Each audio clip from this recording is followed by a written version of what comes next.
ಹೇಗಿದ್ದೀರಾ ಫ್ರೆಂಡ್ಸ್? ಇವತ್ತು ಬ್ಯಾಚುಲರ್ಸ್ಗೆ ಹಾಗೆ ಹೊಸದಾಗಿ ಮದುವೆ ಆದಂತವರಿಗೆ ಒಂದು ಸೂಪರ್ ಆಗಿರುವಂತ ಈಸಿ ಆಗಿರುವಂತ ರೆಸಿಪಿಯನ್ನ ತಗೊಂಡು ಬಂದಿದ್ದೀನಿ. ವಿಡಿಯೋನ ಎಲ್ಲ ಸ್ಕಿಪ್ ಮಾಡಿ ಪೂರ್ತಿ ನೋಡಿ, ಖಂಡಿತ ನಿಮ್ಗೆ ಯೂಸ್ಫುಲ್ ಆಗುತ್ತೆ. ಬೇಗ ಬನ್ನಿ, ತಡ ಮಾಡದೆ ವಿಡಿಯೋ ಶುರು ಮಾಡೋಣ.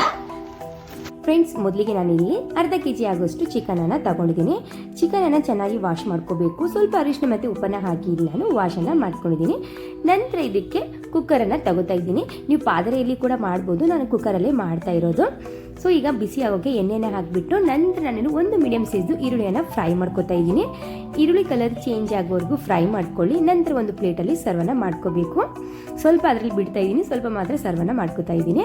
ನಂತರ ನಾನು ಇಲ್ಲಿ ಮೈಸೂರು ನಾಟಿ ಬಿರಿಯಾನಿ ಮಸಾಲವನ್ನು ತಗೊಂಡಿದ್ದೀನಿ.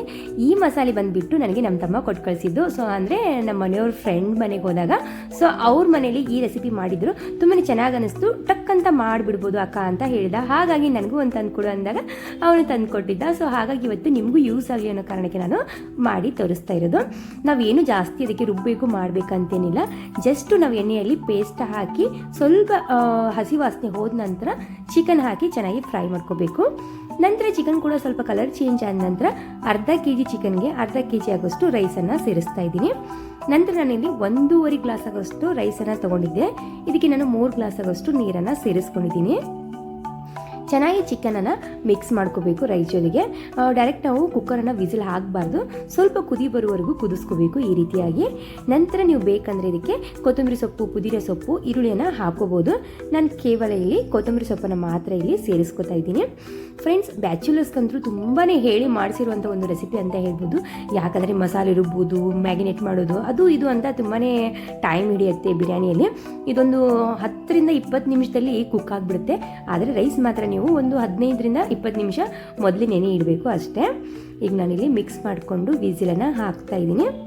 ನಾನಿಲ್ಲಿ ಕೇವಲ ಒಂದು ವಿಸಿಲನ್ನು ಗ್ಯಾಸನ್ನು ಮೀಡಿಯಂ ಫ್ಲೇಮಲ್ಲಿ ಇಟ್ಬಿಟ್ಟು ಹಾಕ್ತಾ ಇದ್ದೀನಿ. ಸೊ ಅಷ್ಟೊತ್ತರಲ್ಲಿ ಕರೆಂಟ್ ಹೋಗಿಬಿಡ್ತು. ಹಾಗಾಗಿ ನನ್ನ ಮಗನಿಗೆ ಹಸುವಾಗಿತ್ತು ಅಂದ್ಬಿಟ್ಟು ಹಾಗೆ ಮಾಡಿ ತೋರಿಸ್ತಾ ಇದ್ದೀನಿ. ವಿಡಿಯೋ ಕೂಡ ಕರೆಂಟ್ ಇಲ್ಲ, ಸೊ ಯಾವ ರೀತಿ ಕಾಣ್ತಾ ಇದೆ ಅಂದ್ಬಿಟ್ಟು. ಅರಿಶಿನ ಹಾಕಿದರೆ ಕಲರ್ ಸ್ವಲ್ಪ ಚೇಂಜ್ ಅನ್ನಿಸ್ತಿತ್ತು. ನಾನು ಅರಿಶಿನ ಕೂಡ ಹಾಕಿರಲಿಲ್ಲ. ಮೀನ್ಸ್ ಇದು ಯಾವುದೇ ಪ್ರಮೋಷನ್ ವಿಡಿಯೋ ಅಂತೂ ಅಲ್ಲ. ಸೊ ನನಗೆ ತುಂಬ ಇಷ್ಟ ಆಯಿತು ಈ ರೆಸಿಪಿ, ಹಾಗಾಗಿ ನಿಮ್ಮ ಜೊತೆ ಶೇರ್ ಮಾಡ್ಕೊತಾ ಇದ್ದೀನಿ ಅಷ್ಟೇ. ಈ ಮಸಾಲೆ ರೇಟ್ ಕೂಡ ತುಂಬಾ ಕಡಿಮೆ ಇದೆ, ಪ್ರೈಸು ಜಾಸ್ತಿ ಇಲ್ಲ. 60 ಇಂದ 70 ರೂಪೀಸ್ ಮಾತ್ರ ಇದ್ರ ಪ್ರೈಸು ಮಸಾಲೆದು.